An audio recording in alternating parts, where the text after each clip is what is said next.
Hey everybody, welcome to this episode of Whiskey Gas Garage. My name is Chad Scott, I'm your host. So excited to be here. We're going to do things completely different today. We're going to start in the middle, and then we're going to go back to the beginning and tell you the story, and then the story will have an end. And normally I've got my old trusty dusty Holden here. Holden's not here. Holden's back home watching the dogs and the cats and the chickens and maybe throwing a party. You heard him at the end of the last episode saying, I'm going to throw the biggest party ever. He may be, we don't know. So I've got my beautiful, lovely, and talented, and awesome smoking hot. I said hi. Oh, you're just waving hi. Okay, I don't know these things. Smoking hot wife here with me. And so where are we? Great question. We're not at the Whiskey Gas Garage. Hell, we're not even in Colorado. We're in Deadwood, South Dakota. Now, for those of you who had HBO, like before it was all blurry and you couldn't get the good parts after night, you got the real HBO. You probably watched the show Deadwood, and it was fantastic. We are staying in Seth Bullock's hotel right here in Deadwood. He was the main character and the sheriff in the series on HBO, and he was the sworn foil of Swearingen. We were going to his bar too, and Mr. Lee's Laundry. We're doing all of that for those of you who watch Deadwood. So this has been a hell of a 24 hours. So yesterday morning, about 5 a.m., like a while ago, I'm thumbing through the old face-to-face marketplace, and I'm looking for cars. Because that's what guys do at 5 in the morning. We look for cars on Facebook Marketplace. Not much of a cuddler, so I'm trying to lowball somebody on FaceSpace. And so found this. This is a 2004 Audi TT Quattro 225. There's lots of stuff that this car is, and found it was super cheap, but it did not run and drive, had been off the road for 8 years.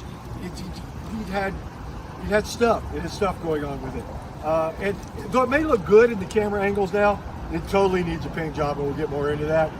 So saw one picture of it from 2018 and said, oh, sold. Sent the guy the money, went and picked it up, threw it on the trailer, brought it out to the old Whiskey Gas Garage, actually the Whiskey Gas driveway.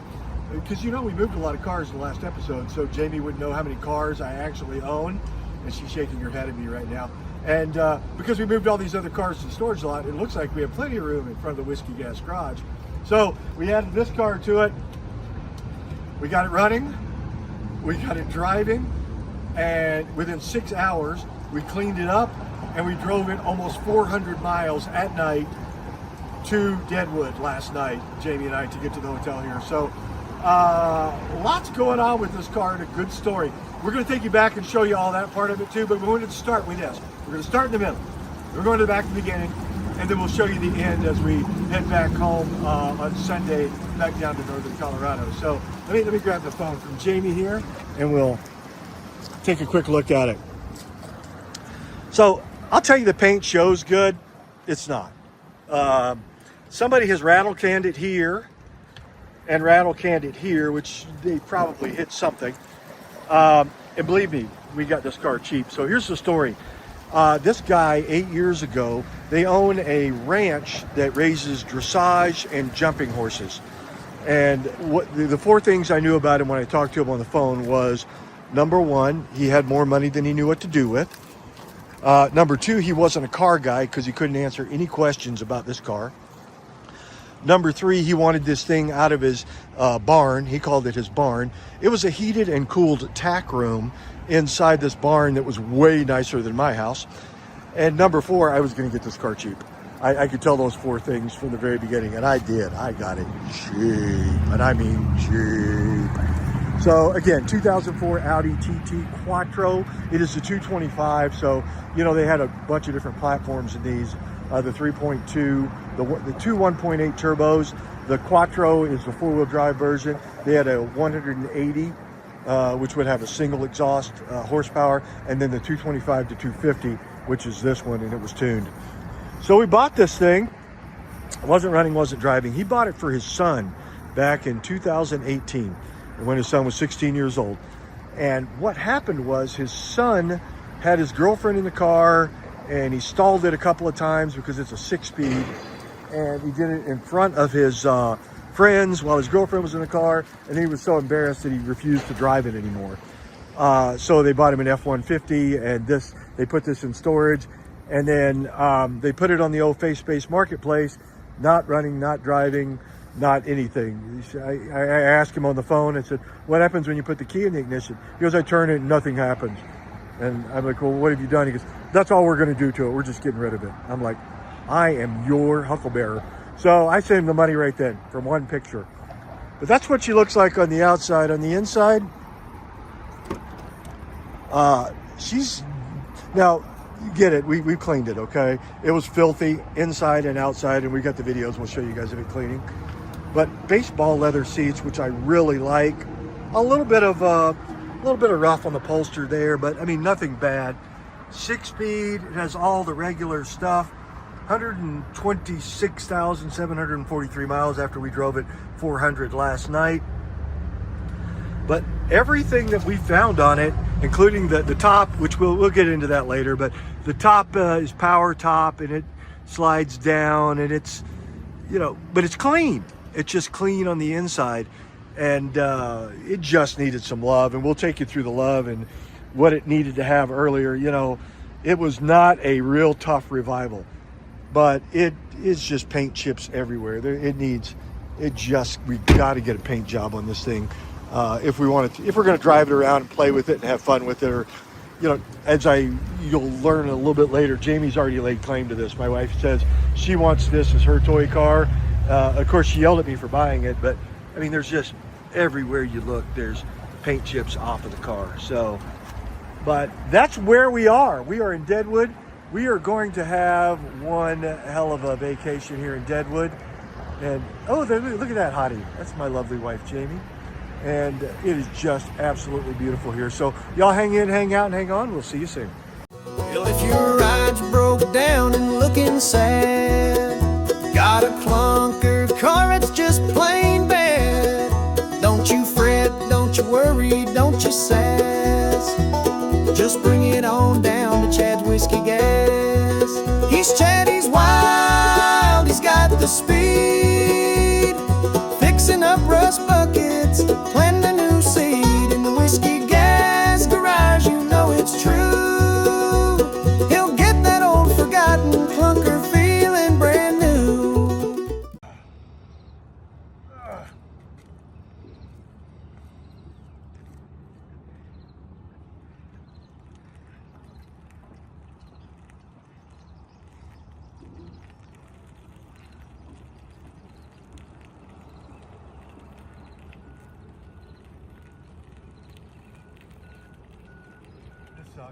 This sucks.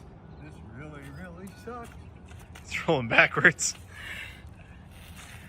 You're lucky you get to hold the camera, weakling. You want me to help you? No, we're good.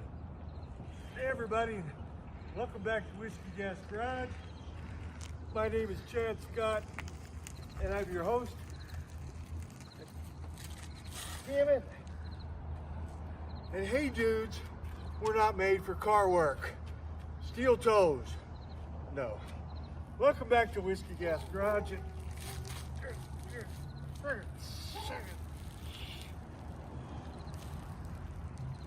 And Holden and I. All right, get back here, Holden. Bring your camera with you. I think I've offered help several times, but Let's push together on there. Oh, so much for you. Maybe you are stronger than what I gave you credit for. Let's get it up here out of Mom's way so she can do what moms do. be a breadwinner. That's it, thank you. All right, you gotta hold it right there. Hold it right there, I'm gonna go jam it into gear. All right. And by the way, I'm pretty sure I got like 20 pounds on you, Oh, so God. I think I can move a little easier with my body weight than you can. Oh, this thing is horrible. Welcome out to Whiskey Gas Garage. It is Thursday morning, and so scrolling through Marketplace this morning and found this. Now, when I say I found this 22, 23. It's been on Marketplace for a long time, like 6 months. And it's, the ad said Audi TT, no year, 2,500 firm, doesn't run, doesn't drive. So, you know, I don't know how it works, but I keep seeing the same cars over and over on Marketplace. They just keep showing me the same cars. Maybe it's because of what I type in, or, you know, how whatever the algorithm is. And so Holden and I, we got this. It's Thursday morning. So here's the goal. We're going to the Black Hills. Jamie and I are going to jump in the old excursion right there. We're going up to the Black Hills. We're going to see, you know, Custer. We're going to see Deadwood, Mount Rushmore, all the stuff that you're supposed to see in Black Hills. Do a little gambling maybe. Staying at the Seth Bullock Hotel in Deadwood. It's going to be a big time. And we had planned to jump in the excursion in about 8 hours from now. It's a little after 9. Jump in about 5 when Jamie gets off work, and then we're going to head out. But I've decided, because I have two things, $1,000 cash and a trailer, I decided to go get this. And we're going to spend the next 8 hours getting it running, driving, and we're going to take this on the 1,000-mile road trip to the Black Hills and back. Doesn't that seem like a great idea, Holden? Sure. Yeah. And as soon as we pulled up on the trailer and started to unload it, Jamie came out and said, what did she say, Holden? Well, you can't say the exact words she said because they're inappropriate for YouTube, but this was not her idea, was it? It was definitely not. We just finished moving cars to the other lot, and now we got another one. And now we got another one. She was not ecstatic. It emptied where she actually has some room for cars, then she is pretty upset that we went and got another car. Now, but I will tell you this, when Holden and I got this out of a barn. Actually, it was out of a tack room of a barn. And as bad as it looks, the tack room was really pretty clean. It's clear the car hasn't been touched much at all. It's been parked for 8 years. And the story is that he bought this for his son, his 16-year-old son, because he wanted him to learn to drive a stick. The son, within 3 weeks, burnt the clutch out of it. Embarrassed himself in front of his girlfriend or something. And then they put a brand new clutch, pressure plate, throwout bearing, flywheel, all this other crap in this car. And then parked it, and it sat for 8 years. And I asked him, I said, well, does it run? Will it start? He goes, well, we went in and put a key in it, and it didn't do anything. And I said, well, I mean, did you try to charge the battery? He goes, we're not doing anything else to it. It's $1,000 cash. Stop asking questions. So Jeff and Tim, I stopped asking questions. Holden and I winched her onto the trailer, and this is where we're at. It's a car. Let's see here. We better get it. Well, oh, now it's a Whiskey Gas Garage car. Whiskey Gas Garage. Oh, it is as dirty as any car we've ever picked up, isn't it, Holden? Just about. It is bad.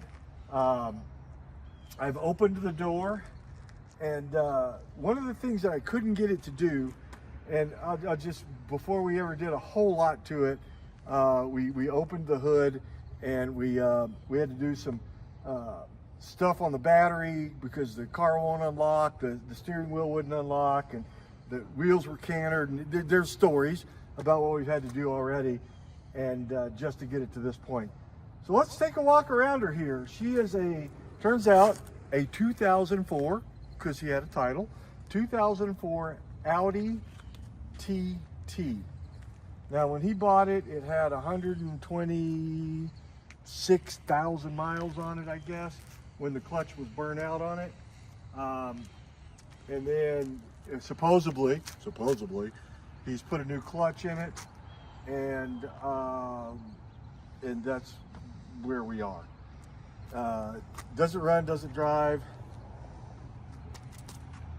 but it does have a hitch. Did you notice that hitch? I did notice that hitch. So who buys a German sports car and goes, you know what we're going to do with this thing? We're going to tow some stuff. So I better get a hitch to tow with. So I,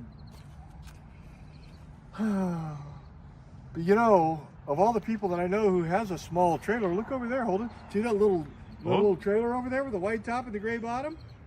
Uh-huh. Somebody has a matching trailer to go with this hitch. I wonder if it's got lights and stuff and plugs, and we'll find all that out. So anyway, let me grab the keys out of it. It does beep when you open it because we did have, again, we had to do a little bit of battery stuff just to get it to where it would actually release the wheel, the steering wheel. So, did that window just go up and down? Maybe not. It's just my imagination. So, 2004 Audi TT, 126-ish thousand miles on the clock. Been sitting since 2018, and this is what we get. So, he said, you know me, my favorite 3 words in the English language are ran when parked. He said it ran when it was parked, and it drove, but his son just never drove it again. He was didn't want to learn to drive a clutch. They brought him a brand new F350. Now let's get it straight. This guy had more money than God, so there was no doubt they raised dressage or dancing horses or Libizon stallions or Clydesdales or something. Again, their garage much nicer than my house. So they had all that going for them, and this is it. So I really don't even know how to attack this thing, but I know that we're going to get this thing running. We're going to drive it 1,000 miles because that's what we do at Whiskey Gas Garage. And there's nothing better that my wife likes than to just stress out over whether or not a car is going to make it, you know, that first 6.5-hour drive between northern Colorado and western South Dakota. So, I don't even want to touch this car. We've been pushing on it. We've been yeah. Okay. So, he showed me one picture from back in 2018, and the inside, it looked immaculately clean in the picture, and it turns out it is. Hold on, get him in there and let him look and see. There's a lot of junk in it, but it does have, according to what I read, rare baseball stitched leather seats. I don't know how rare they are. I've never owned an Audi. I've never owned anything. Did a lot of Volkswagens back in the day.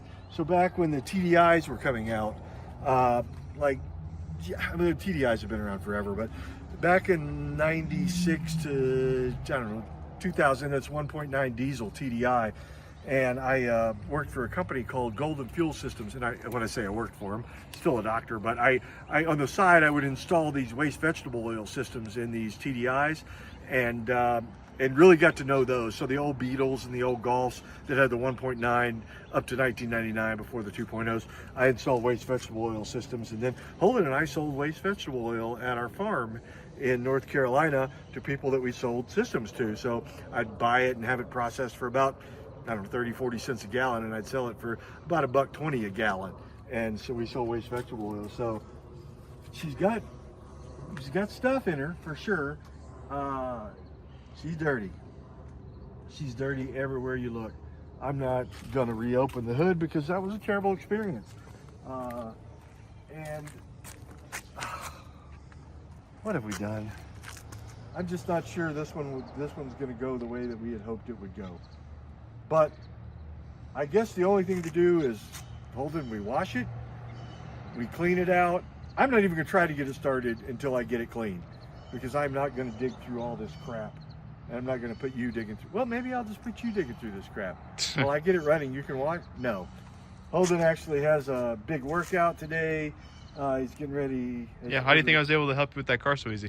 I know, right? Yeah, that's a good point. You've done your work for the day. You're all muscled up. He's got a big workout he has to go to today.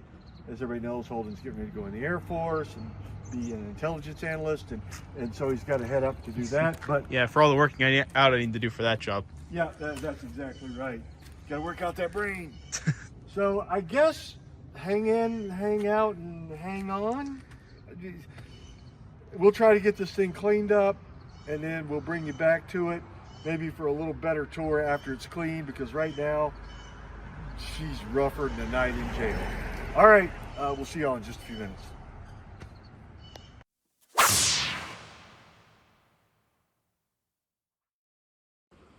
Hey everybody, welcome back to Whiskey Gas Garage. Chad Scott here, and Jamie and I. You guys haven't seen Jamie much.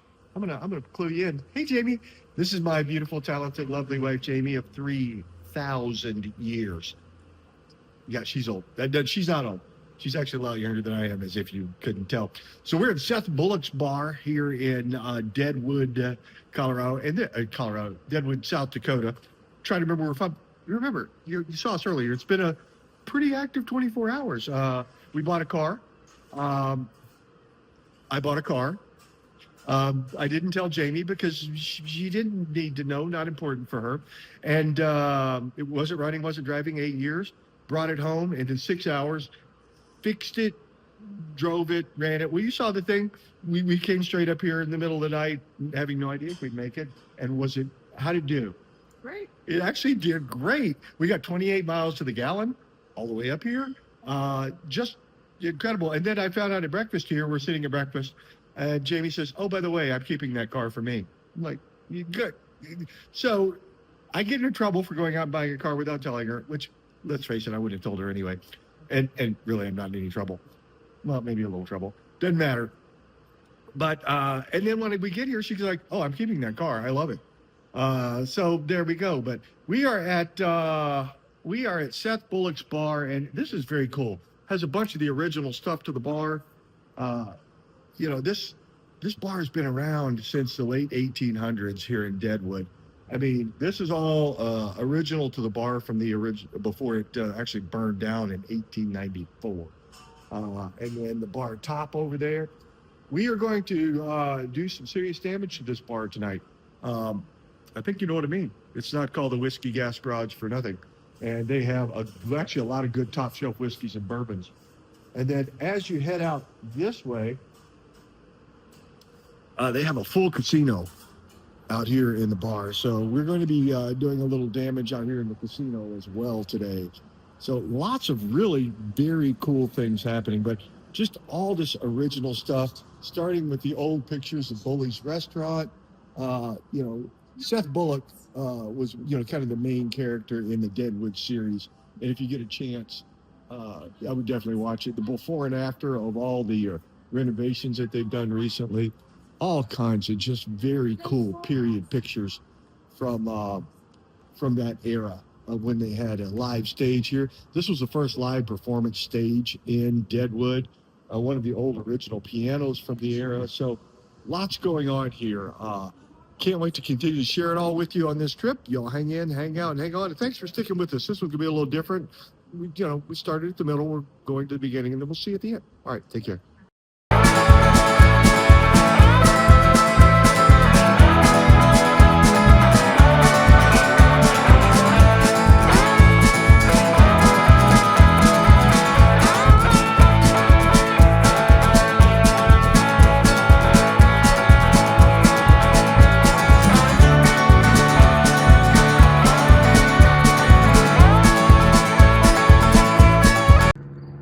All right, so we are back and we've done stuff. Well, first let me say this. I was complaining on the last episode because my old Toro power washer that I had had for, 10 years, finally died, 5 horsepower, whatever it was, finally died, and I was complaining about it, and a company reached out to the channel and sent us this. It is, there's a link in the description below. It's a Voltran Industries, and it's an electric power washer. Now, maybe I knew these things existed and just refused to believe that they actually worked at all. But they sent me this thing, and they said, tell us what you think, and they tell your viewers what you think, good or bad. And the fact is, I really like it. I didn't think I would. 5,000 PSI, and that's adjustable. It's got a pretty good hose that I've never seen one of these hoses that didn't kind of kink a little bit. This one kinks a little bit, like they all do, I guess. But it's got this little gimmick right here that you just snap into the hose tip, and it snaps in, and you put your car wash, my Zip Wax car wash fluid in there, and it foamies all over it, and it does exactly what it'll say it'll do.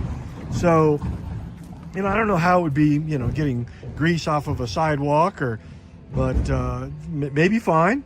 I'm going to go out on my back porch here in a few minutes and wash the chicken poo off the back porch, because my wife said that would be a great use for this thing. And so, yeah, check it out if you get a chance down there. Again, link down in the descriptions. So you remember the car before. Ooh, that's bad. Ooh, even worse. Little nasty. Little nasty. And here's the car after. You know, we're kind of walking around it here and taking a look, and did I do the most un-whiskey gas garage things imaginable? Yeah, I washed the car, and then because she was asking for it, because she was begging for it, we threw a little shiny shine on the tires, and a little quick wax on the quick detailer wax on the body, and did stuff. We put the shine juice on the windows, so it would be window shiny. We wiped down the inside. Well, okay, let's be honest. If you saw the time lapse, we took a leaf blower to the inside and then vacuumed it out and then wiped it down with some Armor All. I mean, we pulled out our whole big box of product. We got some product, lots of product that we use.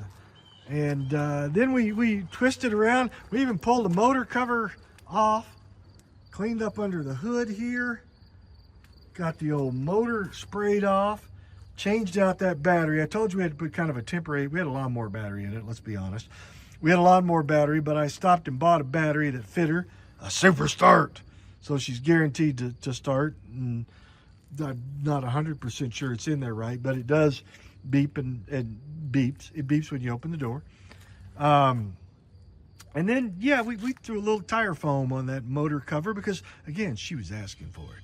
She wanted some tire foam on her. But, oh my God, was she filthy. You guys saw the before. You're kind of seeing the after now. But, I mean, she was absolutely filthy. And still on the top, I don't know what these tops are made out of, but Holden's Firebird has the exact same top, and there's still all kinds of horsehair everywhere. I don't know that we'll ever get all of this horsehair off of here.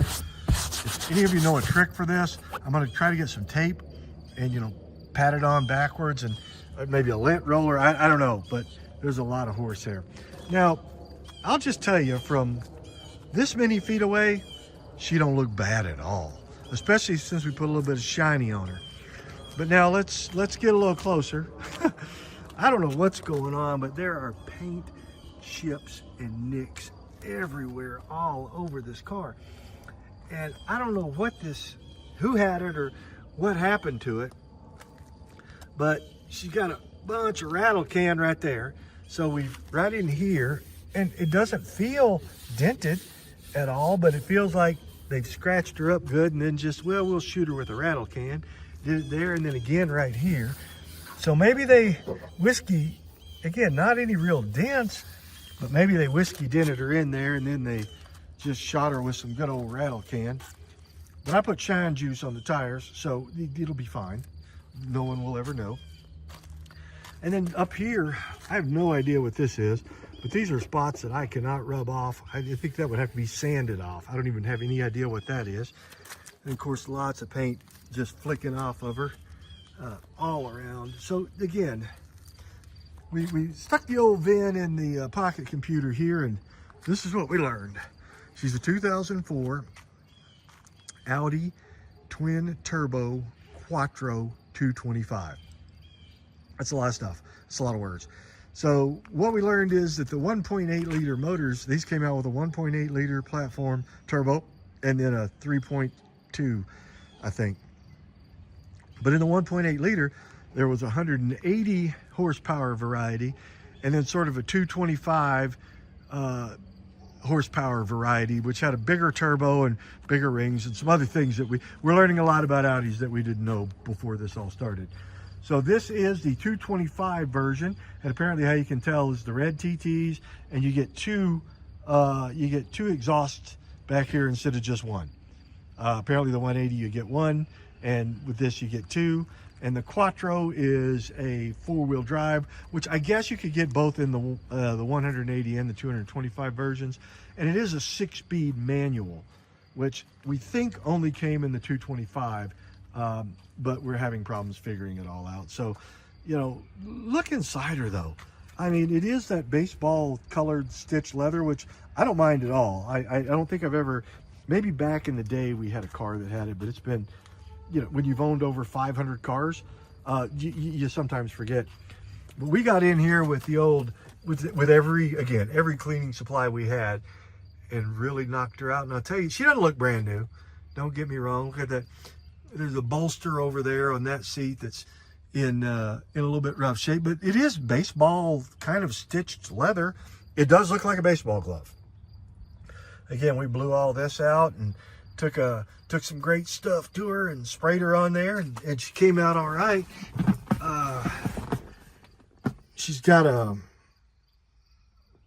little cup holder right there that I can't imagine that they could be any less convenient to get to that cup holder. It's got roll bars. I'm fairly certain those are NHRA regulation roll bars. Again, that bolster right there is pretty rough, got a little hole in her. I've never, you know, I've seen people repair those little holes and then color match them. And if anybody knows how to do that, reach out to me. I'd love to learn how to do that, and maybe we'll even fix her up. Depending on, you know, whether she runs. We were in here and, you know, I got thinking this must have been a base model. And then it's not, because they don't make base model Audis. But I said there's no stereo. It's got no stereo in it. And then I got to clipping around in here. You hit that little thing and there's your stereo. And it is Audi Concert. And then the, whatever that is. And then Bose speakers by Audi. In the Quattro with the airbag. All kinds of little signs here. It's got seat heaters, which I have no idea how to use. It's got an ESP, which I guess you can pick up sports networks. And then, you know, gauges, and lights and stuff, and sticks, and other stuff that I'm not sure exactly how all of this goes together. Let's see. Oh, there we go. It's good. It's got the cigarette lighter, and oh, it's got a little charger thing. I guess, yeah, the kid would have had it when, you know, you'd have to charge a port for a iPhone or a Android or whatever. So it's got that. Those are in there. And what's it? Oh, okay. It's got a little compartment under there, a trunk release, and a gas cap release, I guess. I didn't even think about putting gas or putting a, let's just, oh, that made some noise, and that made some noise. All right, so we put a battery in her, and apparently the battery is doing battery things. All right, let's see here. And there's not much else in here. Now, this is a convertible, and it's got a convertible top thing here, which I've got to read up on using. Some lights, one of those fancy things to put your garage door opener in. And then down here in the console, it's got more buttons. So I think that this button here is for raising the top up and down, though we're not going to hit anything yet. I think this button, according to what I read, there's a piece of glass that when the top's down, you hit that button and maybe that glass comes up in the back. So we've got that to look forward to. And then I'm not sure what this is. It might be a lock and unlock button, but it shows like it could be potentially the ejector seat. It's very James Bondish. And then I don't know, maybe that's a lock or unlock key. But we did pull up on that, and it seems to be making things tighter and stuff like that. And then she's got a glove box here. I haven't been in yet. Glove box. It's got, looks like registrations. Oh, there's the title. He did say he put the title in the glove box. There's the title, the registrations. Well, there's all the factory whimdizzers here. Sound system audio. Radio card. Oh, you even have the code to the radio. I'll be darned. That's pretty nice to have, I guess. If you need to change anything out, or your radio dies, or it may not work at all, but we did just get a battery for it. What's this? Some kind of invoice here. Oh, sorry about that. Invoice. Okay, what is this for? Let's see. Whatever done at Ed Harrington Auto. Ed Harrington Auto. Clutch. Labor. 11 hours and 11.6 hours of labor. A clutch at $80 an hour. That's pretty reasonable. $928. Clutch, flywheel, slave cylinder, throwout bearing, miscellaneous bolts at $78.75 for a bolt.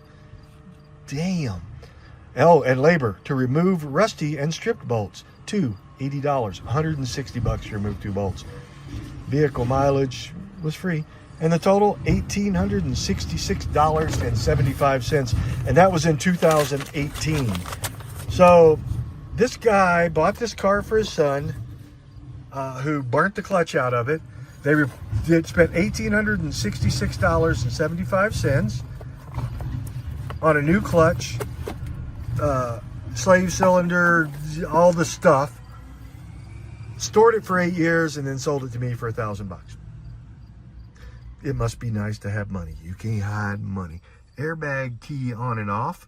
We'll just assume that that should be on. Good. That's a little tight. So there we have it. That's sort of the inside of the buggy. It's got stuff. It's clean. It's very clean. Well, it's clean now.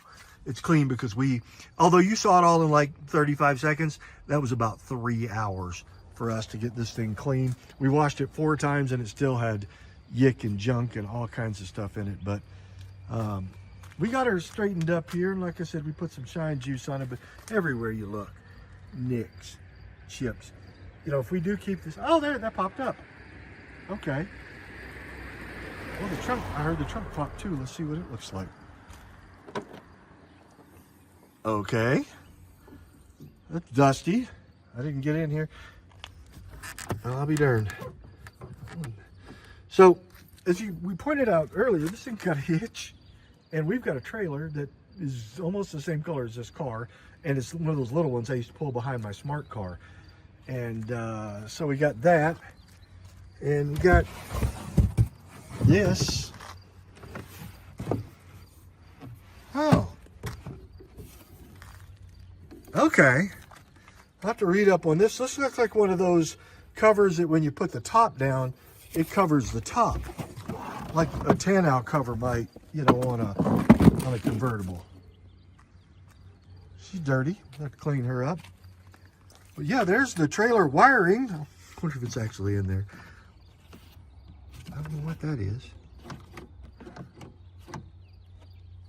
Don't know what that does. Oh, okay. Okay, here we go. 50 miles per hour. There's the original tow hook. The original spare tire, I suppose. Is that the... And there it is.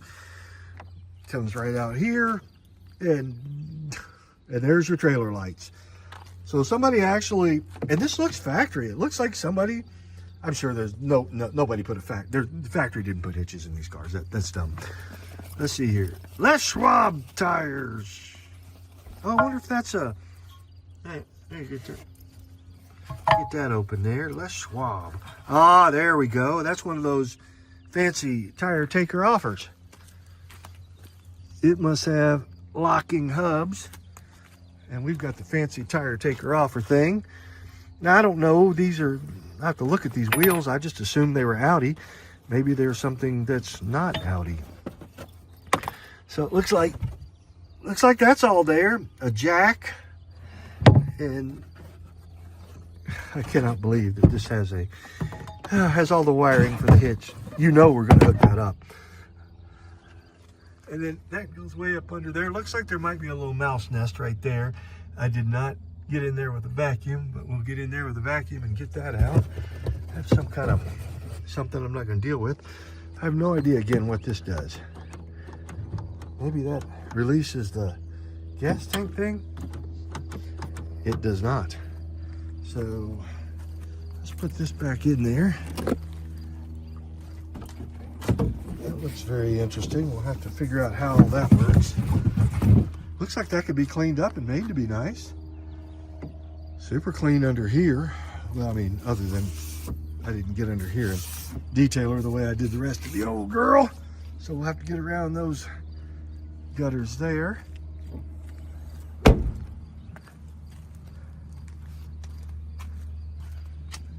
And then around here,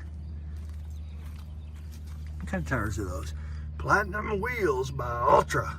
I don't know, those might be aftermarket. Who knows?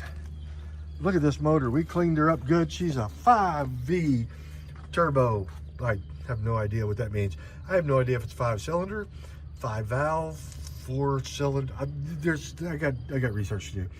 There's our new battery. I never seen one of these. Kind of like a, I don't know, like a battery. I don't know. It's got it.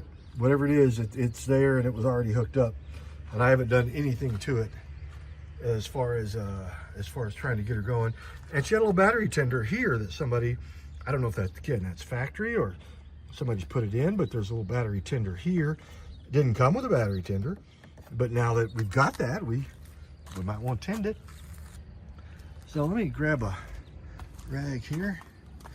Yeah, let's see here. Let's just pull the oil stick here. Haven't even done that yet. He said that he had it serviced right before they parked it. And that is right up to the full line. And you can hardly see the oil, so either it's full of water. Everything he's told me so far, I believe. Because we found the receipt for the clutch and all of that, and the flywheel. Let's see here. Well, that's not been off in a coon's age. Let's see here. All right, she's got plenty of coolant down in her. It appears. Let's see here. Shut that back up there tight. Of course, your turbo's right here. I know absolutely nothing about these motors. Absolutely nothing. So, but we're gonna figure it all out. Let's see, brake fluid. Brake fluid looks good, up to level, at least visually. Air filters somewhere in, they have a cover for the air filter cover. Okay, can't hide money, Audi. Cover, yeah, they got engine covers, and I've never been a big fan of engine covers. I thought they always just kind of held all the heat in. She doesn't have a blood stick. She is a standard. I'm sure somewhere there's a power steering pump and, 9 other liquids, again, left over from 2018, like what, 4 presidents ago? Whatever it was, I'm sure there's other sticks to measure stuff. I don't know where they're at. I can't even figure out where to fill the, I don't even see where, oh, over here. All right, there's where you fill, on the side of the thing is where you fill the windshield washer fluid, because why wouldn't it be? It's an Audi. Audi. It's got all kinds of stuff. And it's all in German. All right, perfect. 134A. Pretty clean under here. There's your vacuum hose routing diagram and your more writing in not English. Emission system. Permanent all-wheel drive system and exempt from IM testing on 2-wheel drive dynameters. Okay. I wonder if that means when I go to get it emissions done on it, if they can't test it or they just assume it'll be fine. So we look over here, pop this door open. Again, just very clean, a little wear on the carpet or on the floor mats there. Around where you'd expect it on the driver's side, and a lot of wear here on the bolster getting in and out, but again, you would kind of expect that, and enough horsehair to probably build another horse. So there's a lot of things we should do right now. The first thing is probably get your coffee off the motor cover. So good coffee. So I guess what we're going to do now is just we should stick a borescope down the. No, we should definitely, when we put the key in and we turned the key with the lawnmower battery, the fuel gauge worked and it showed like half a tank. But again, that's 8-year-old gas, and today's gas doesn't last, so we should rebuild the fuel system before we do anything else. So that's what we're going to do. We're going to rebuild the fuel system. Let me see here. Let me go get my fuel system rebuilding kit. Let's see here. Fuel system rebuilder. Oh, there it is. That is my fuel system rebuilding kit for Berryman's. I have used Berryman's for years and years and years, and the biggest problem I've had with it is trying to open the damn thing with one hand. So let's stick it in here. And for those of you who've ever tried to open these Berryman's, you got to use your pinky finger, and every time you'll break that little tab. So I go to my alternate opening device, which is that right there. So got to pop it off with a screwdriver.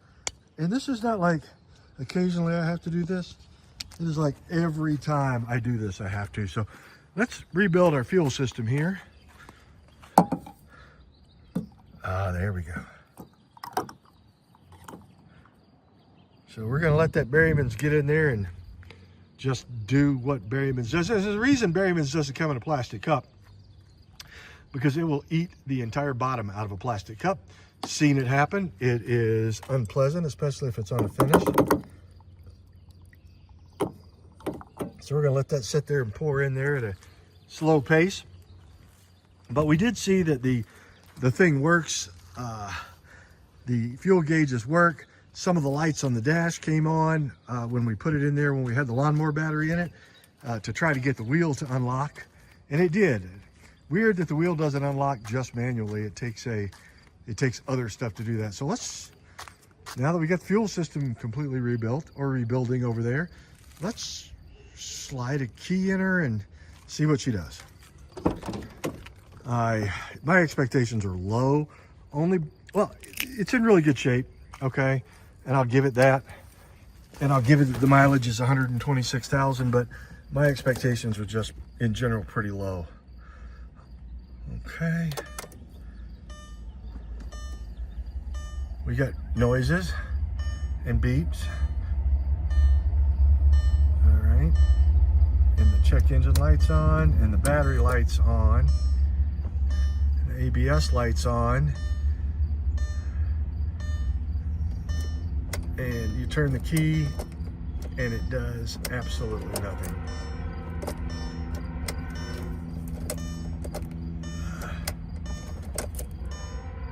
All right, still absolutely nothing.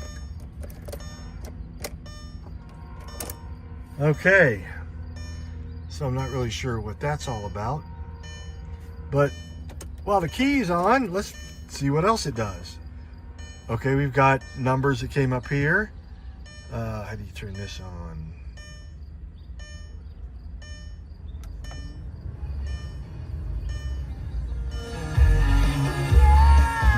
Okay, there we go. We got that works. We have a stereo, so basically we're going to keep this forever now. Hear that noise? I hear a noise like it's the fan kicking on. Oh, that, okay, that turns the fan up and down. It's blowing stuff out all over us. That's good. It's got, I don't know, some kind of little filter material or something is blowing out. Oh, that's going to be annoying. We'll have to definitely put some oil on that fan. It's making noises. All right, let's go out here and see see what's going on out front.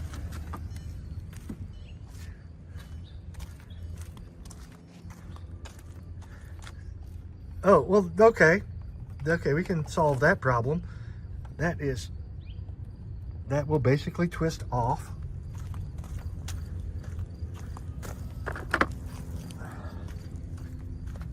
Apparently I did not tighten the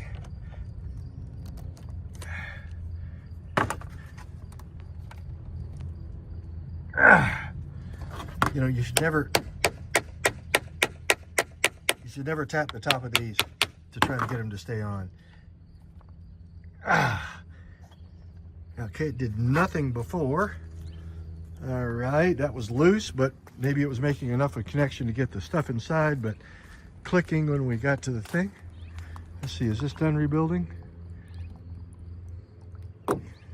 Not yet, but we're getting certainly closer. All right. System completely rebuilt from the inside out. That's a new filter and all new fuel lines, and it did that. All right, so let's try this again. Let me get these pliers, throw them back over in the toolbox. If I don't still stuff back toward my toolbox, I will lose it forever. All right, let's try this again. Nothing. What's that thing saying in the middle? Please depress clutch pedal to start engine. Okay, Chad, you're a genius. See, these are the things that normal YouTubers cut out, but when the car has to tell you to depress the clutch pedal to start the engine, it seems like the way of wisdom. So let's put that on, let's put it in neutral, and then, all right, let's just see if the engine taps over. We know it's got oil. No. All right, right there on a half a tank of gas. Okay, okay, that's the sound we like to hear and we've heard a lot. Just, we know the motor's not locked up. I didn't think it was. I'll just be honest with you. I thought it was going to be okay from the start, but that sounded good. All right, let's just do that a few times. What? Okay, okay. Guys, it's running. Now it's running at a super high RPM.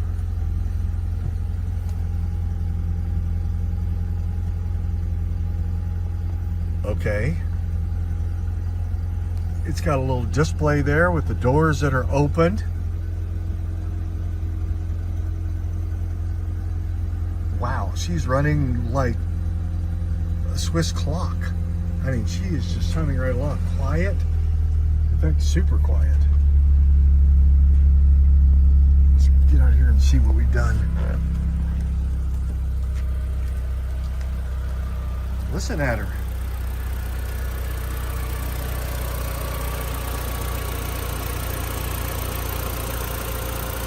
Now, I don't know what these 1.8s are supposed to sound like. This is quiet as any motor I've ever heard. There's a big hand that says do not touch, so I absolutely want to touch that. That's the turbo. So third turn of the key.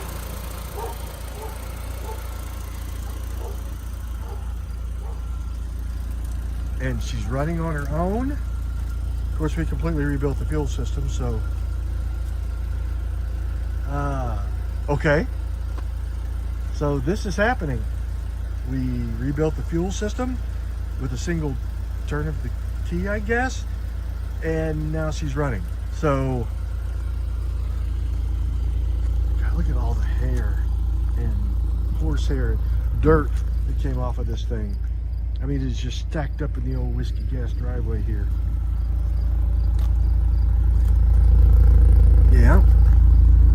Yeah. All right.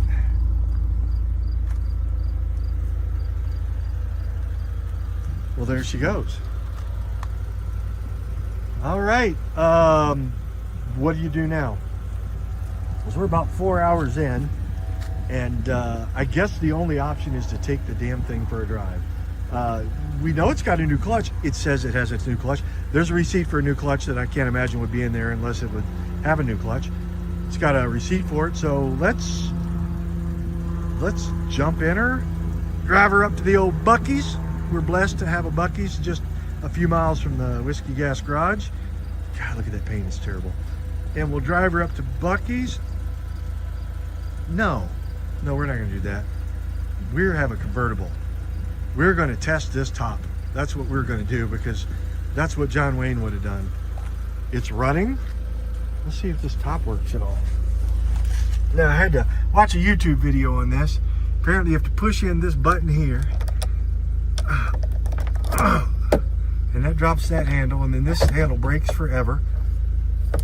And then I think maybe you're supposed to do something first. Doesn't matter. So then this is the button you hit here. Oh, it's doing stuff.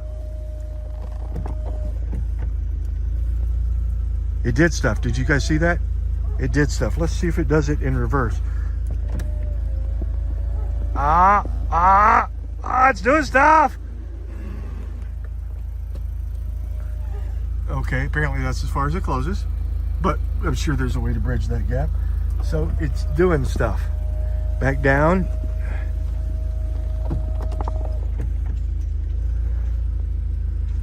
And then, oh yeah, look at that. Look at that little piece of glass right there that pops up.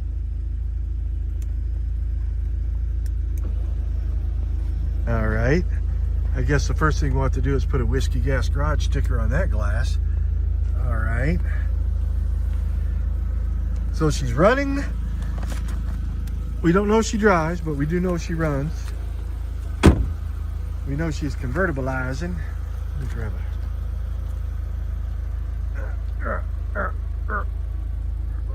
There we go. Now she'll never run again. She's got a Whiskey Gas Garage sticker on her, so now we'll know that she will never ever run again. Look at her. Man, take that top down, it gives her a completely different look. I mean, I would not have expected it to look like that at all. So I guess this is where that cover goes. Push down a little more. I guess this is where that cover goes. It's in the trunk. I don't know how to put that on, but we'll read up on that and figure that out. I didn't even test the windows. Okay, that goes up and down.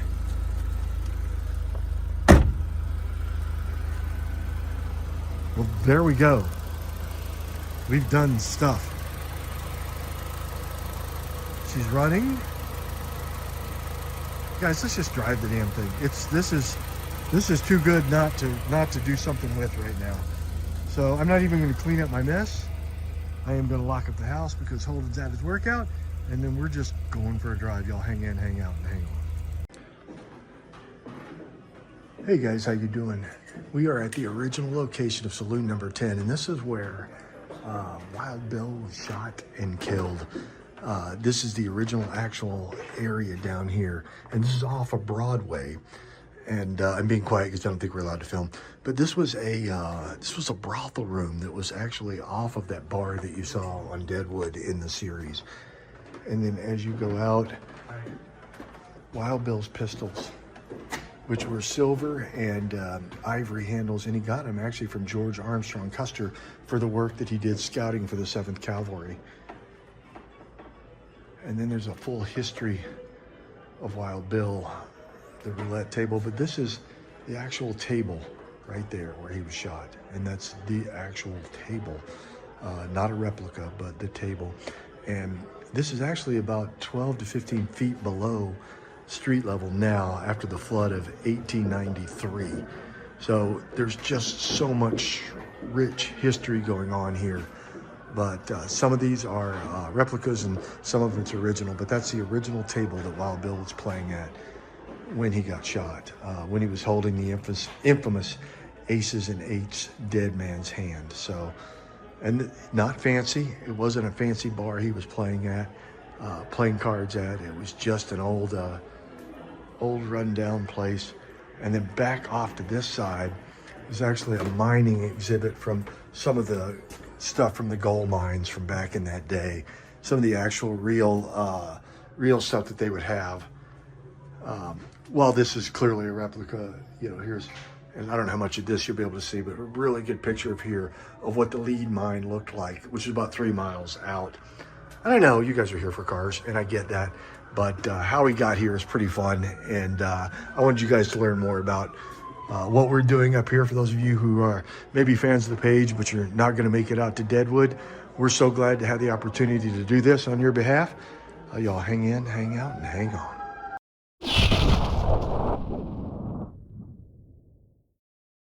Hey, welcome back, Whiskey Gas Garage. We're here at Mount Moriah Cemetery in Deadwood, and Jamie and I just got to visit the grave of Wild Bill Hickok, which was, to be honest with you, kind of surreal.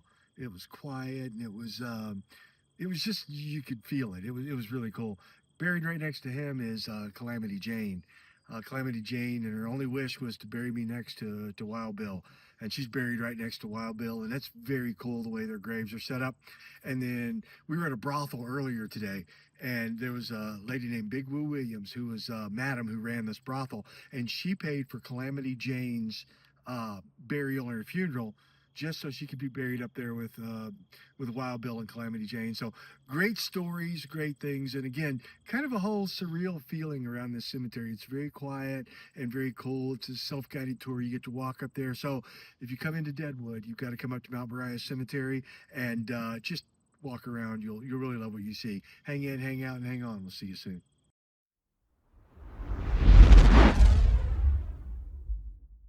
The outlaw didn't worry men, tried to forward dead.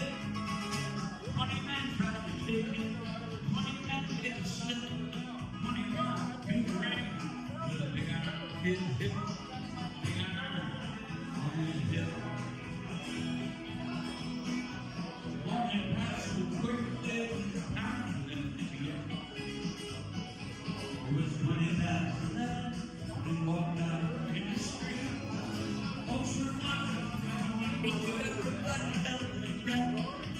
Knew that handsome rain girl, but without me instead.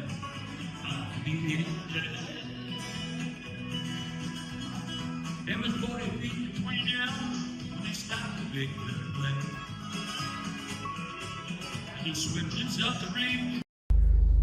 All right, so we got it running, and we got in the old excursion there, and got out our little holder for our phone that we keep in the excursion, because we don't really upgrade anything to have new fancy digitals and all that stuff in it. So let's take her up to Buc-ee's and get a little gas in her, fresh gas. Reading up on her, let's see, okay, here we go. That's reverse. Reverse is all the way down and over. You gotta push down, okay? And we're moving. Okay, it's got a brand new clutch in her, boys. I mean, when I say brand new, it hadn't even got 1,000 miles on the clutch. So apparently they had the clutch replaced. And we're going forward. Oh, and that clutch is all the way down to the floor too.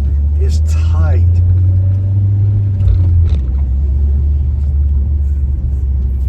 Seems to be doing fine. Got brakes. Maybe a little spongy. It may be that just that they haven't been used. I probably should have opened that brake fluid reservoir and maybe even gravity bled those a little bit, but it seems to be doing just fine. I did set the old time and date on it and turned it off and turned it back on, and it kept the time and date. So whatever function that is, Audi got that right. So it's got the right time and date on it. Oh, it's up. Okay, the temp gauge works. We let her idle there and eat on some of that Berryman's, and she seems to be doing fine. She's sitting right up the middle. Now, it doesn't have a temp gauge like 160, 170, 180, 190, 250, but it's got a cold to hot, and it's dead straight up and down. So I'm just going to assume that means it's 190. I have no idea what thermostat they would put in these or any of that stuff, but we'll we'll figure it all out.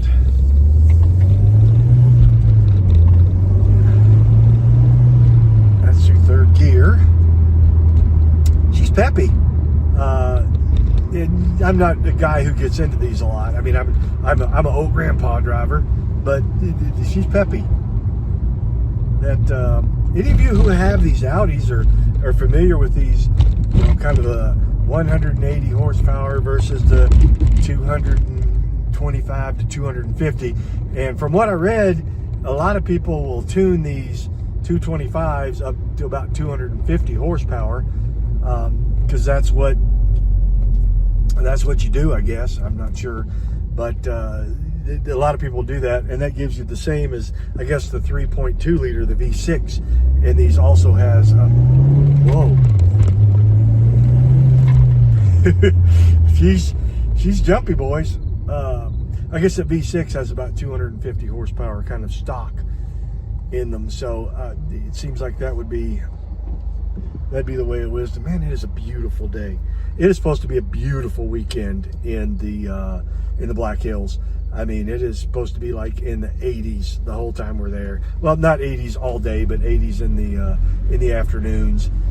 Cool in the morning and 80s in the afternoons. It'd be nice to, if this thing continues to run and drive, it'd be nice to take this top down and drive some of the way with the top down. Jamie loves convertibles, always has. We had an MGB convertible for years that I built for her. I don't know, maybe 10 years ago. Put a Buick V6 in it, in fact, and it was a great little car. But the maintenance on those is just terrible. I mean, not just the engines, but the suspension parts and all the mounts and everything. They're just expensive to run and drive all the time. And it would, you know, it wasn't quick. Even with a Buick V6 in it, it was not quick. Stabbed her down into 6th gear. So we're running in 6th gear, doing about 50 miles an hour at 2,200 RPMs. She's got a little bit of a hesitation in her, and I don't know if you can see it in the camera and feel it. There's some flat spots on the tires too. I did air these tires up all the way around to 37 pounds, and you can feel it. You can just feel a little bit of a hesitation. And if she makes it up to get gas, and on the way back, I'm going to stop at the old Jiffy Lube, which I never do. Well, actually, it's a Valvoline instant oil change, but it's a local one here in Berthoud. So it's not like one of the big national chain ones that you never know what you're going to get. I know the guy there. I don't know. I normally change my own oil, but today is not. I'm just not going to have the time to jack her up and do all the stuff that we've got to do, because we got to be on the road in 4 hours. Jamie's got to go to a doctor's appointment, and then from there we're going to leave straight for the Black Hills, and we check in at the Seth Bullock Hotel tonight in Deadwood, South Dakota, and then all kinds of tours and stuff to do over the next 3 days. We want to drive Spearfish Canyon, which is a beautiful drive, and you're supposed to see mountain goats and all kinds of stuff through Spearfish Canyon. It'd be really nice if this car holds together, that we drive it there. But let me tell you, it's running a little rough. It's I mean, you can feel the flat spots in the tires, but you know, been sitting for 8 years in one spot, you're going to get that. And they're 17-inch wheels, and the tires are only about that thick. So, which leads me to believe maybe those aren't stock factory Audi wheels, and that little lock for the lugs tell me that maybe they're not that either. One thing I like to move, we're picking it up. Oh, this thing, even in 6th gear, this thing will move a little quicker. So, right now we're running 80, 3,100 RPMs. Let me back it down. Even the 2-lane roads here in Colorado are 65 or 70 miles an hour. This is speed limit, so we're not killing ourselves, but and we're heading up to Buc-ee's.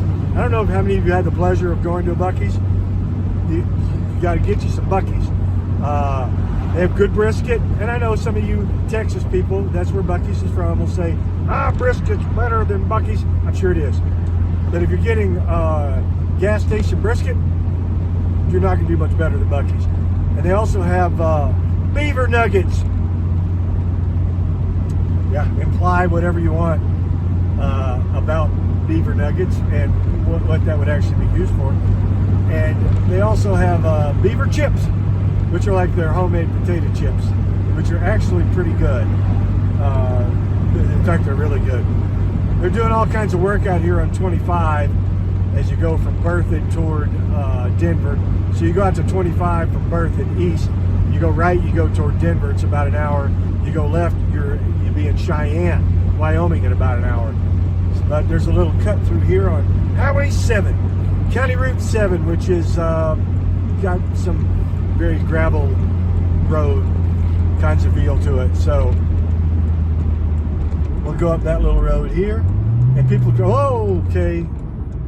From 6th to 3rd is a pretty significant drop down. You got to really push that over. So I'm gonna let this car turn in front of me and this car get beside me. All right.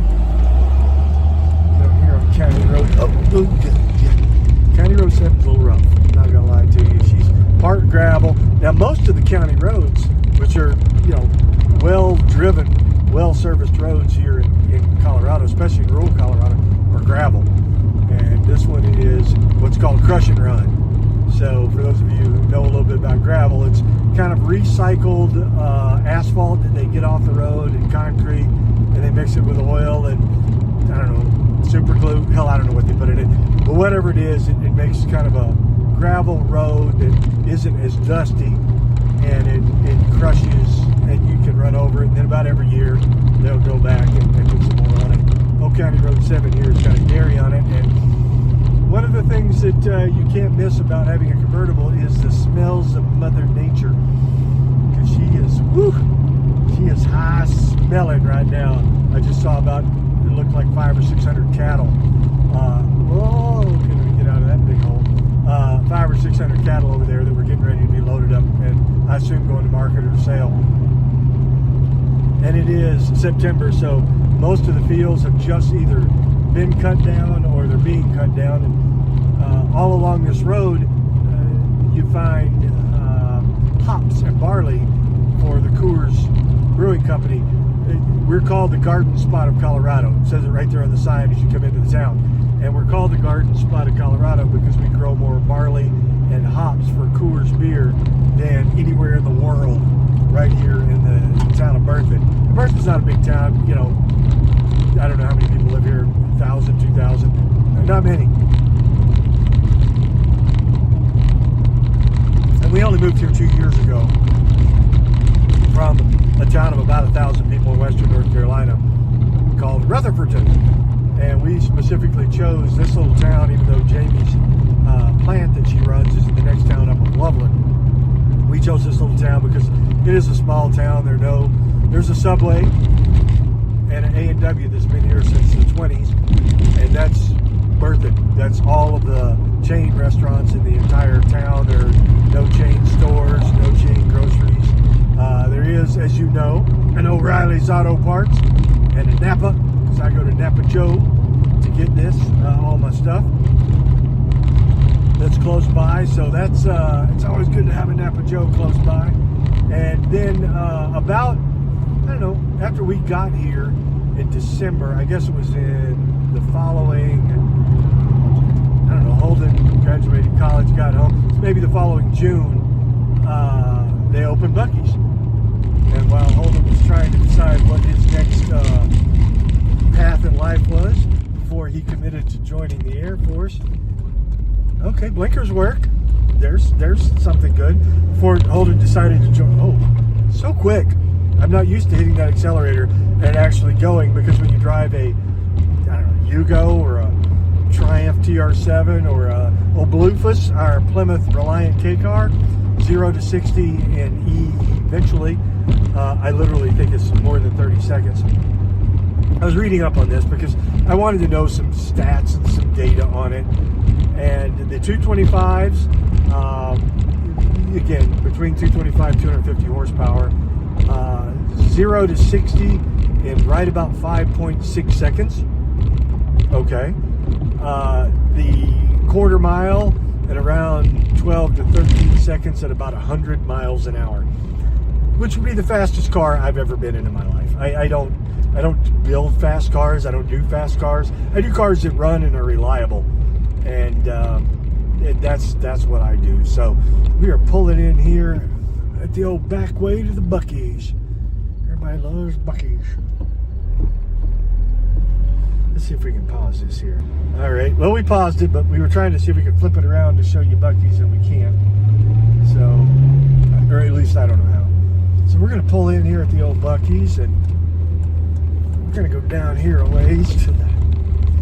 You know, I'm not going to put ethanol gas in it, because let me just tell you, this car was built for ethanol. Now, the older cars that we do, yeah, we go down here at the old Buc-ee's and we get the good ethanol gas and we put them in her, and she does just fine and eats on that ethanol. But we're not going to do that, because this was built for just high test gas. I would imagine because it's an Audi, it's going to get high test gas. So we'll see y'all in just a second here. We'll pause this and then we'll put a little gas in her, and then we'll be right back. I know pumping gas is riveting content, but so that's the reason we didn't film it. But we did put some gas in her and got her all fired up, and let's get her back on the road.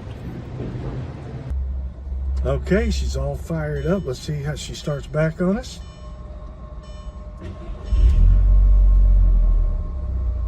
Okay, started right back, dropped down to about 650, 700 RPMs. So we put the good stuff in her. The good stuff here, which I can't get from this whole Midwest thing, 91 octane. Now out on the East Coast it's 93 octane. Maybe it's a scam, maybe it's a gimmick, I don't know. Let's just go ahead and fire up the old air conditioner. Let's see if she's got any. Okay, the fan works. She's at 68 degrees. We'll let her cook there a few minutes and see if she gives us any air conditioning. I heard the engine kick down, so compressor's working. Oh yeah, that air's cold. That air is nice and cold. Let's just see, maybe the interstate's clogged up or not. It's hard to tell. I'm not going to risk it. I was going to say let's get her on the interstate where we can hit the accelerator pretty hard and see what she does. Oh, wow. That was... I left her in first. Now, I've been in cars. You've gone fast. But man, that just jerked my head back. Maybe it's that Merriman's doing its job.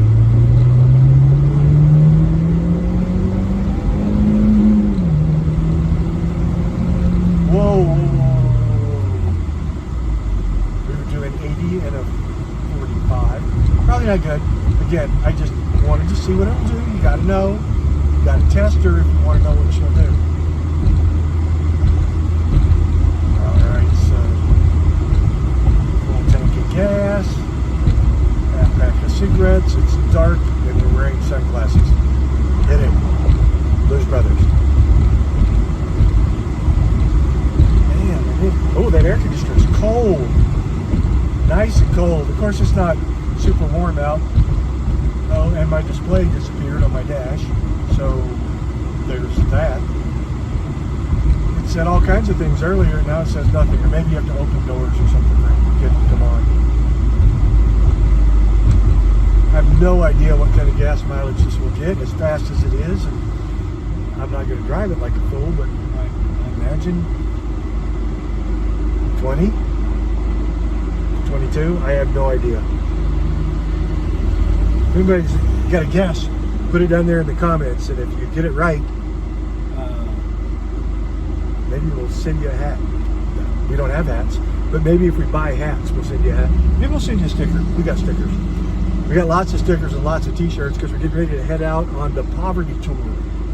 And the Poverty Tour is with Pole Barn Garage. Dalton and his group are going to be heading out on, I think we're going to leave Saturday the 11th early in the morning. We're going to meet them in Joplin, Missouri. We're taking the prison bus. And we were towing the R5. But now I'm thinking, man, wouldn't this be a great car to take to Duct Tape Drags and see it's a hell of a lot faster than the R5. Let's say that for sure. But it's not really duct tapey. It's rough, and we got it cheap, and it's still running. I've cursed it. It's going to die on the way home right now. But even with all of that stuff, it would be fun to take it, and it fits on our trailer. That's the most important thing. It has to be under 100-inch wheelbase to fit on our trailer. So we could take this, and part of the reason I say that is not just because wouldn't this be fun to get up to 100 miles an hour on the dragway, but I had a guy call me out of Denver, who's actually the other side of Denver near Golden, Colorado, and really wants the R5, wants to buy it. Was getting some financing together. His name's Steven, super nice guy. And he was telling me some stories about him and his dad fixing up cars, and his dad may come down to duct tape drags. He lives down in that area in Texas. Anyway, he really wants the R5 as kind of a drive around town. I think he has a Wrangler or something like that. Terrible gas mileage, and just wants something to buzz around town in and have fun in. Really wants that R5 because where are you going to find another one? You're not in the United States. There's not another Renault R5 European spec for sale in the United States, you know, especially for whatever I've got it priced at, like $5,500. So he really wants that, which means we can take this on tour with us to duct tape drags, or we can take Bluefus. Bluefus is our 1984 Plymouth Reliant K car 2.2 that we have gotten up to 70 miles an hour. It took almost an hour. It's slow. It is a 63,000 original mile car. And if you remember, Holden and I are building that for a family who really lost their car during Hurricane Helene in western North Carolina. The insurance company either didn't replace it or they didn't have insurance on it. We don't know the story. We don't care, but we know the family, disabled veteran, kids. He is having to pay an Uber to take him back and forth to his appointments at the VA. And this is not somebody I served with, but it's somebody that I served at the same time as during the first Gulf War back in 1990. I served in Bahrain and then in the sand for that war. Desert Fox, Desert Storm, Desert Shield. You heard of Desert Storm, you may have heard of Desert Steel. Not too many people knew about the Desert Fox at the time. Turn this fan down, okay, like that. But he served in the same era. Ended up getting mesothelioma. And it turns out a lot of guys from that area, I had another buddy who I served with over there who got mesothelioma, and they think it was from burning off the waste and potentially when Saddam Hussein's troops left there, they left scorched earth behind them. They set every well on fire in Kuwait because remember, it was the liberation of Kuwait, not the invasion of Iraq. So they set every well on fire, and then they had to send fire teams in to put out those well fires and the explosions and all the soot and creosote, burning oil in the air. I mean, it was a mess, and I was there to witness it firsthand. It was a mess. It's just horrible. We were doing chemical, biological, and radiological weapons surveys and transport. At that time, there was only one place in the world that was doing chemical, biological weapons destruction, and it was a top secret island that somehow Greenpeace knew about. Go figure. And called Johnston Island. And it was, if you go to where all the really nice Hawaiian islands are, and then go 700 more miles, there's a little island out there called Johnston Atoll. It was a U.S. island, and I was stationed there. We actually took chemical and biological weapons from the sand. Those were the WMDs they didn't find later on, that Bush couldn't find. The other Bush found them, and we took them there for destruction.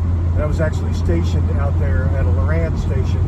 LORAN stands for Long Range Aids Navigation. I know you guys are like, I thought you were a car channel. We are, but we're going to give you some history. Stationed out there. And prior to that, I was actually stationed in Japan at a LORAN station called Marcus Island, owned by the Japanese. called Minami Torishima or South Bird Island, and then it was out at Iwo Jima, Curie Island, and Wake Island, and then the the command station there was in Far East Section office at Yokota Air Base, and then we also were in Guam.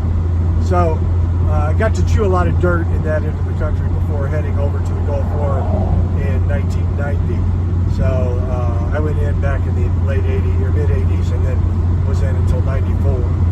So lots of cool stuff going on over there. Let me tell you, this car is running great. This is gonna be a long video, and for better or for worse, I'm just trying to give you everything that we're gonna be doing, because we're gonna if this actually continues to run like this, well, hell, let's just say it. If it makes it back to the Whiskey Gas Garage, which is about 4 more miles away, we are definitely taking it to the Black Hills. Welcome to Berthoud, established in 1888, the garden spot of Colorado.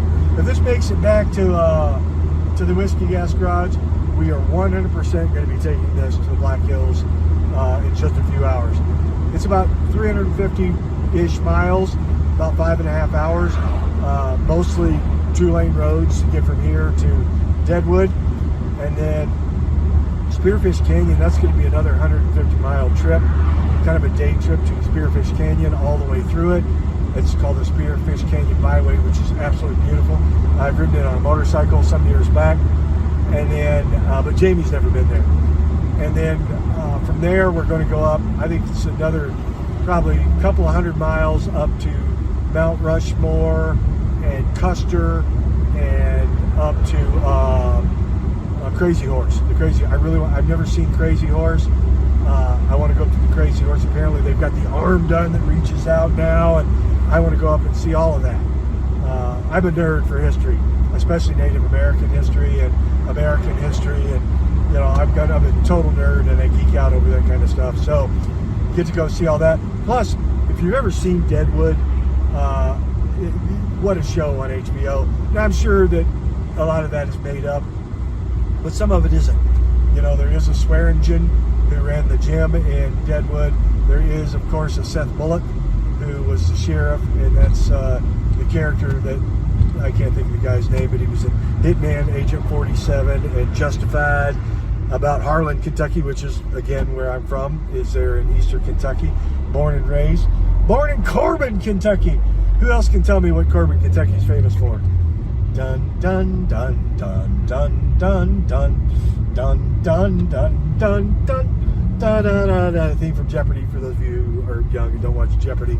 Corbin, Kentucky, home to Colonel Harlan Sanders' first ever Kentucky Fried Chicken. I was born in the hospital right next to where the first ever Kentucky Fried Chicken was, in Corbin, Kentucky. That hospital they tore down a couple of years ago and put up a new big modern hospital. But I was born right there. It's also famous right there in Laurel County for the World Chicken Festival, which I try to go to religiously. And at the World Chicken Festival, you can find the world's largest frying pan. I know, stop. You can't hide money. You can't hide that. I grew up in rural Eastern Kentucky, money. World's largest frying pan will fry like 500 whole chickens chopped up. So 500 chickens at one time. They turn the chickens with a rake. I kid you not. Go online and type in World Chicken Festival or World's Largest Pan, and they're out there with rakes turning the chicken. And let me tell you, that is the best chicken you've ever eaten in your life. I may have a picture. If I have one, I'll pop it up here of us at the World Chicken Festival, us standing up in a giant Kentucky Fried Chicken bucket. I'm just, guys, they should never give rednecks money. I was broke growing up. Grew up, as you guys know, farming, tobacco farmer. Time 16 to 18 years old, working in driving a coal truck after school down in at the Weingartner and Hammonds mines, and then got to go to the Coast Guard Academy, joined the Coast Guard, then on to school and became a doctor. And just check. But they should never give rednecks money, because we'll get in the world's largest frying pans and cook 500 chickens. So we are almost back at the Whiskey Gas Garage, and I've been rambling on, and I appreciate y'all listening to me tell stories. But that's, again, we said early on in this channel, if you go back to our very first, it's not about the cars as much as it's about the stories behind the cars and behind why we're doing what we're doing to have some fun. And this one's a little bit special. We are, you know, Jamie and I, we've been sharing publicly, though I don't think I've shared on this channel. Jamie is going through a tough, for the last 14 months, a tough battle with breast cancer. She's 52 years old, so she's young, and she's going through this battle. And we've done everything you're supposed to do. We've done the treatments, we've done the chemo, we've done all the pieces and parts. She's had the surgery, we've had everything rebuilt, and the cancer came back to a different spot, so it metastasized. So it went from stage 2 to stage 3, and then now we're in radiation and more aggressive chemotherapy and doing all that kind of stuff, which is why we're going away this weekend. Normally she would have radiation tomorrow on Friday, because she has it 5 days a week with her chemo, and then every day, and then she gets Saturday and Sunday off. But they're servicing the machine on Friday tomorrow, so we've got a 3-day weekend. And before she starts getting really sick, she's had 6 days of the radiation, and she's got like 27 more to do. So we wanted to get away and get out and do some things while she's still able to be mobile and get out and have fun. And she's still working every day, don't get me wrong, guys. She is a beast. I do not deserve this woman, but that's why, that's why we do what we do. It's why I started this channel, quite frankly. I needed there's a lot of therapy that happens in the Whiskey Gas Garage, and even with you guys, every time one of you comments, it helps lift my spirits, and it certainly helps lift hers. And I say the Whiskey Gas Garage is where money and stress go to disappear, and that's exactly what they do. So this is running, this is driving. We're back at the Whiskey Gas Garage. I guess I'm gonna take it out to get the oil changed, make sure the fluids and filters, maybe get an air filter and put in it, do some other stuff, and then see what happens next. So we'll see y'all in a few minutes. Thanks so much for listening to me ramble.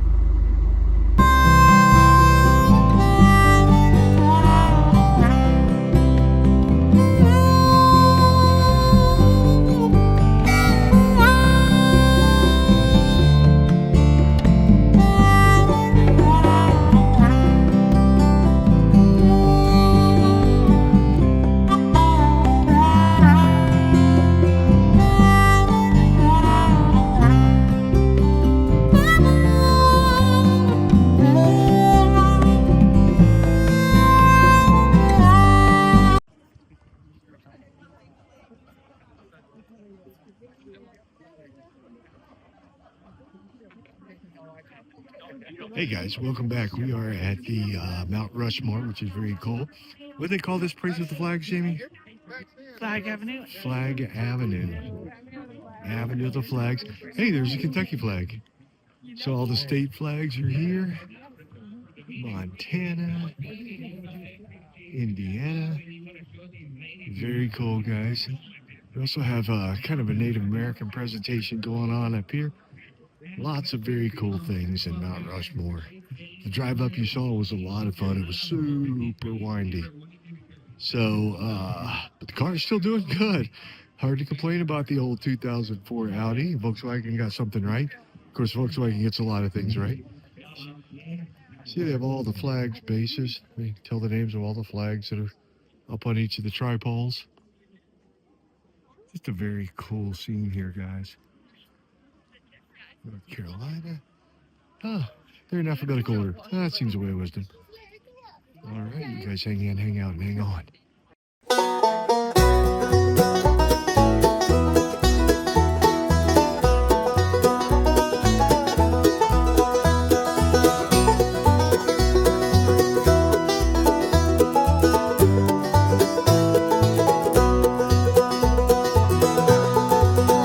Well, if your ride's broke down and looking sad, got a clunker car, it's just plain bad.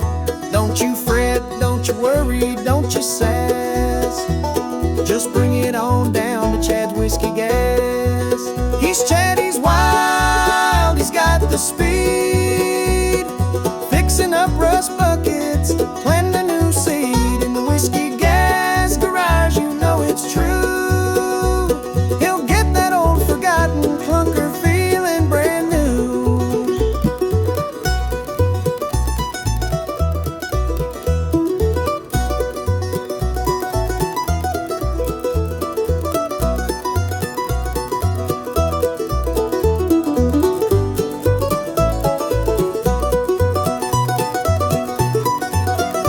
Got a spark plug missing, an engine that moans.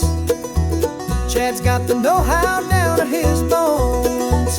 With a wrench and a holler and a joyful shout, he'll get that forgotten clunker rolling right out. He's Chad, he's wild, he's got the speed, fixing up rust buckets, planting new seed in the whiskey gas garage. You know it's true, he'll get that old forgotten clunker feeling brand new.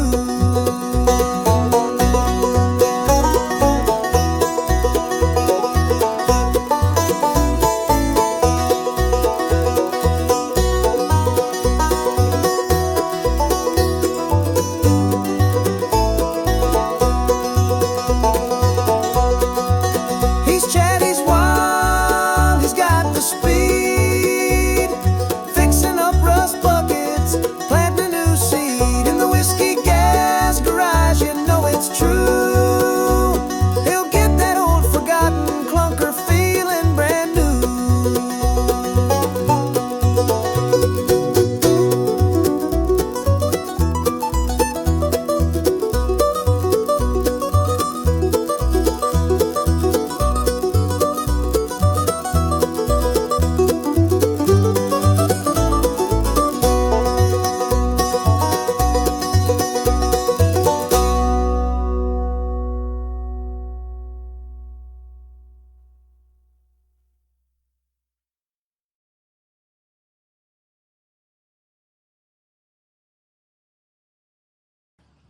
Well, we made it back. 998.6 miles of this like 80-hour road trip. So let's rewind our mind backwards, backwards. So Thursday morning, stumbling through the old Facebook Marketplace, found this jewel. Didn't really find it. It's been on Marketplace for 22 weeks. Let me tell you what the ad said. The ad said, Audi TT, $2,500. Doesn't run, doesn't drive, firm. That's the reason for 22 weeks I hadn't pulled up this ad.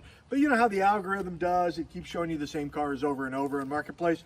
Kept showing me this one. I said, if it's gonna keep showing it to me, I'm gonna check it out. So I reached out to the old feller, and his name was Tim, and Tim said, yeah, it's an Audi TT and it's $2,500. And that's all he knew about it. I said, well, okay, it's an Audi TT, it's $2,500. You've had it on there a long time. He said, well, I'm pretty firm on the price. I was like, okay. They said, I'm not really interested in that. 5 minutes later, I got a note back. This is Jeff, Tim's dad. Bring $1,000 cash in a trailer and it's yours. So we brought $1,000 cash in a trailer, saw one picture of it from 2018, and then we owned it. So we already had this big trip planned. You know, we're going to go up to the Black Hills. We're going up to Deadwood and then up to Mount Rushmore and all the stuff in western South Dakota. And we're already going to do that. We're going to do it in the old excursion there that Holden's leaning up against while he's filming. And that was going to be the plan. And then I decided, no, we're not going to do that. We're going to take 8 hours, because I had 8 hours on Thursday. We picked it up at 9 in the morning. We left at 5 that evening when old Jamie, the wifey, worked from home, and we were going to leave. And we picked it up, decided we'll just get it fixed and we'll drive it for 1,000 miles, because it's got fluids in it from the Obama administration. That's how old the fluids are in this car, and it still made it. And I got to tell you a story as we walk around it here. She's still rougher tonight in jail. Let's get right. Now the paint is rough. She's rough. She's got some rattle can. She's rough. But we were coming up 85 out of Wyoming, or out of South Dakota into Wyoming, and it's a 2-lane road. It just been blacktopped, but it had a 70-mile-an-hour speed limit, and there was these 4. You'll see it on the time lapse. There was these 4 RVs pulling cars behind them in a row, and Jamie was asleep. Which, you know, we already talked about. This is now her car, she says. She says, I'm going to paint it, and then I'm going to give it to her at a friends and family discount. And I reminded her we've been married a long time, and she can earn that car the old-fashioned way. Think about the brothel tour we just went on. Anyway, so we had this car, we're doing it, she's laying over there asleep. I said, well, while she's asleep and there's none of the, I drive by braille. I don't know if anybody else does that. I drive from one set of to the other set of on both sides of the road. That's how I know I'm about to go off the road. So they hadn't stamped in this braille on this new highway yet. So I said, well, I'll just punch her up into 5th gear here. And the TT stands for twin turbo, right? I'll see if they work. So I punched her up into 5th gear. And she's still over there asleep. And I'm like, I'm not paying attention. I get past all 4 of the RVs. I go to flip. So I look down to flip the thing on. I look over at my gauge. I'm doing between 140 and 160 miles an hour. My butthole puckers up tighter than a snare drum, and I can hardly breathe. Now, guys, I'll just tell you, I'm an old grandpa, and Jamie says all the time, she says, speed up, grandpa, the speed limit's 55, because I don't drive fast. It's just not who I am. It's not what I do. We were doing between 140 and 160. Now, I didn't bother to look because all I wanted to do is get over and slow down. And I was breathing heavy. This is 100% true story. And so she woke up, and immediately the first thing I did was go, I just did 150 miles an hour. Because you can't not brag about that to your wife of 100 years after you just did it. She goes, you're lying. It's like man inches. And I'm like, no, it's just really, I was doing at least somewhere between 140 and 160. And because, there's no 150, but there's a 140 and a 160. And she said, no, it couldn't be. She goes, you'll never convince me of that. So, I don't know if your wife has you tethered. I'm like a 5-year-old at an amusement park. I have a leash. It's called Life 360. So I'm on this tethery leash thing. And, every Sunday afternoon, it spits out a driving report. It says, Holden, you drove 87 miles this week, and your top speed was 64 miles an hour, because Holden's like me. We drive slow. Jamie's the one who's like in the 80s all the time. And then, so not 5 minutes after we're in, it spits out that report. 152 miles an hour was my top speed for the week. 152. I've never gone 152 miles an hour in my life. Not on a race car. Probably not in a jet plane. Well, maybe in a jet plane, but I wasn't driving. So if you're wondering, will a car that sat for 8 years that we rescued 80 hours ago drive 152 miles an hour on a 2-lane road? The answer is yes, but God, don't do it. Don't be stupid. I was stupid. That was stupid. I will never do that again. I will totally do that again. I will never do that again. I will definitely do that again. So that's going to be it for this episode. I don't know what we're going to do with this car. I do. Jamie's already told me what we're going to do. We're going to paint it. We're going to clean it up, and she's going to drive it. Apparently, it's the newest car I've owned in 100 years. My newest car prior to this is the old Excursion there, which is a 2000. This is a 2004. And now that I don't count her cars because that's her 2024 Bronco, but I don't get to drive it. But apparently she gets to drive all the cars I bought. And if you remember, she yelled at me and Holden on Thursday morning for going and buying this car and not telling her about it. And now it's apparently her car. Also, So, I called dibs on it first. yeah, and then Holden called dibs on it. He's like, Dad, I'll take that one, and then you can sell my Firebird. And I'm like, okay, I don't care who gets the car. I bought it because it was $1,000, and now it runs and drives, and now suddenly everybody wants it now that it runs and drives. All right, guys, thank you so much for following us on this episode. I know it's a little wonky. We started in the middle, and then we went to the beginning, and then we're here at the end, and there's lots of statues, and there's the Black Hills, and there's brothels, and oh, let me tell you the best part of the whole trip. I want to thank a guy named Joe Fig. Joe Fig is the pit boss at the Roxino in Seth Bullock's hotel where we stayed. Because thanks to Joe letting me play 3 hands of blackjack at the same time, high limit on a low limit public table, this entire trip was on behalf of the Roxino at the Seth Bullock Hotel, because I hit three hands of blackjack on the same deal. 3 hands of blackjack, 2 natural and 1 with King 6-5, and the dealer had 20.